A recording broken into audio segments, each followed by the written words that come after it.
नमस्ते छात्रों।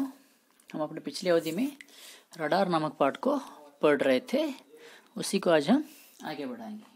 ठीक है, देखिए, जर्मन क्रिश्चियन हिल्समायर ही प्रथम वैज्ञानिक है जिन्होंने रेडियो तरंगों का उपयोग सुदूर धातव वस्तुओं की उपस्थिति का पता लगाने के लिए किया था।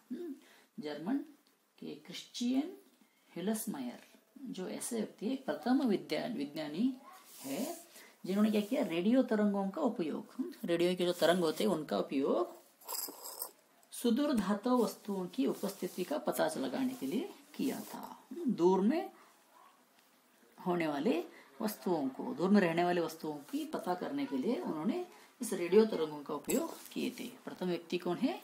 वही है जर्मन क्रिश्चियन हिल्समायर। ठीक है, जर्मन क्रिश्चियन हिल्समायर जो है रेडियो तरंगों के ऊपर दूर के वस्तुओं के बारे में पता लगाने के लिए किया था। 1904 में उन्होंने गहरे धुंध में एक जहाज होने की संभावना को सिद्ध कर दिया था। उन्होंने क्या किया, 1904 में बहुत ही दूर गहरे धुंध में एक जहाज होने का, दूर में एक जहाज होने का जो प्रमाण उन्होंने सिद्ध किया था, जो संभाव्यता को सिद्ध कर दिया था, वहां पे है। इस तरह उन्होंने इस रेडियो तरंगों के द्वारा जो काम करके उन्होंने यह बात सिद्ध कर दिया था, लेकिन ट्रांसमीटर से इसकी दूरी को बता नहीं पाए थे। लेकिन ट्रांसमीटर के जरिए ये कितनी दूरी में है इसको वह नहीं बता सके थे। अप्रैल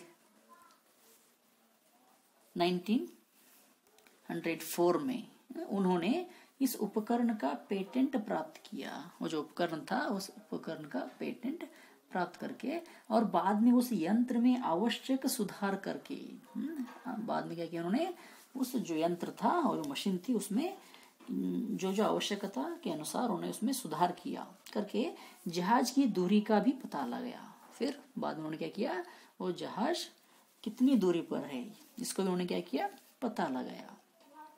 23 सितंबर 1904 को उन्होंने प्रथम संपूर्ण रेडियो एल्फिकेशन के लिए, जिसे उन्होंने टेलीमोबिलोस्कोप नामक नाम दिया, ब्रिटिश पेटेंट मिला। उन्होंने क्या किया, उसको एक नाम दिया। क्या नाम दिया?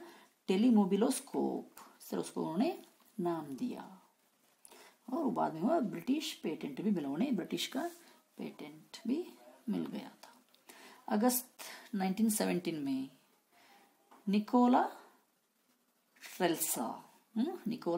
ट्रेल्सा ने प्राचीन रडार यूनिट की अवधारणा का खाका बनाया। फिर उन्होंने क्या किया, दूसरे नाम के व्यक्ति जो ट्रेल्सा ने प्राचीन रडार यूनिट की अवधारणा का खाका बनाया और 1922 में दो अमेरिकी नेवी के शोधकर्ता, और 1922 में अमेरिका के दो शोधकर्ताओं ने क्या किया, ए होयट और लियो सी यंग, ये दोनों अमेरिका के शोधकर्ता थे, इन्वेस्टिगेटर थे। उन्होंने क्या किया, वो कौन थे, ए होयट और लियो सी यंग ने इस क्षेत्र में काफी काम किया, किंतु वास्तविक अनुसंधान कार्य इसके 8 वर्ष बाद हुआ। लेकिन 8 वर्ष के बाद ही इसका जो अनुसंधान का कार्य हो सका था वह यह कि रडार के द्वारा हवाई जहाजों पर नजर रखी जा सकती है। रडारों द्वारा सभी हवाई जहाजों पर अपनी नजर रख सकते हैं। द्वितीय विश्व युद्ध के पहले, सेकेंड वर्ल्ड वॉर के पहले France, Germany, Italy, Japan, Netherland, Soviet unit यानी कि रशिया, यूनाइटेड किंगडम और संयुक्त राष्ट्र अमेरिका गुपचुप तरीके से उस तकनीकी की खोज कर चुके थे। ये सभी राष्ट्र गुपचुप तरीके से ही, बिना किसी को बताए, दूसरे कंट्रियों को न बताते हुए इसके बारे में उन्होंने खोज कर लिया था, जिसके माध्यम से आगे चलकर आधुनिक रडार का विकास हुआ। उन्हीं के माध्यम से आगे चलकर आधुनिक रडार का इम्प्रूवमेंट हो गया था, विकास हो गया था। ऑस्ट्रेलिया, कनाडा, न्यूजीलैंड और दक्षिण अफ्रीका का भी ग्रेट ब्रिटेन की राह पर चल रहे थे। ब्रिटेन की राह पर भी ये लोग सभी चल रहे थे, विश्व युद्ध के दौरान हंगरी ने भी इस उपकरण को विकसित कर लिया। विश्व युद्ध के समय हंगेरी नामक राष्ट्र भी क्या किया, इस तकनीकी उपकरण को विकसित कर लिया था।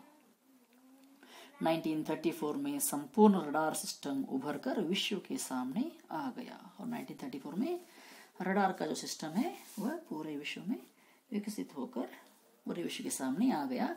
और अमेरिकी वैज्ञानिक रॉबर्ट एम पेज ने, अमेरिका के वैज्ञानिक साइंटिस्ट रॉबर्ट एम पेज ने दिसंबर 1934 में इसका प्रदर्शन दिखाया, इसका प्रदर्शन करके रडार का प्रदर्शन करके दिखाया। इसके अगले वर्ष यूनाइटेड स्टेट्स आर्मी ने प्राचीन जमीन से जमीन रडार का सफल प्रशिक्षण किया। और अमेरिका के जो आर्मी की जो प्राचीन जमीन से क्या किया, जमीन रडार का सफलता परीक्षण किया।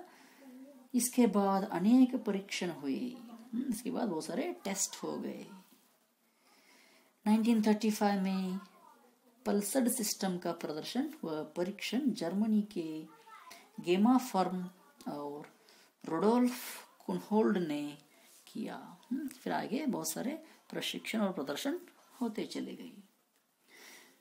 फिर जून 1935 में ग्रेट ब्रिटेन के एयर मिनिस्ट्री टीम के रॉबर्ट ए वैटसन ने इसका सफल परीक्षण व प्रदर्शन किया। फिर बाद में ब्रिटेन के भी लोग क्या किए, ऑफिसर्स, इसका उन्होंने भी अपने देश में इसका प्रदर्शन और परीक्षण कर लिया। बाद में 1943 में अमेरिकी वैज्ञानिक रॉबर्ट एम पेज ने मोनोपल्स तकनीक पर आधारित रडार को विकसित किया, जो आगे आने वाले बहुत वर्षों तक इसी तकनीक पर क्रियाशील रहा। अमेरिका के भी जो वैज्ञानिक रॉबर्ट एम पेज थे, उन्होंने भी 1943 में क्या किया, मोनोपल्स टेक्निक पर आधारित एक रडार को तैयार कर लिया। फिर यही जो टेक्निक बहुत सारे वर्षों तक क्रियाशील रही। ठीक है, आज की अवधि में इतना काफी है। हम अपनी कल की अवधि में रडार किस तरह काम करता है इसके बारे में हम देखेंगे। ठीक है, धन्यवाद।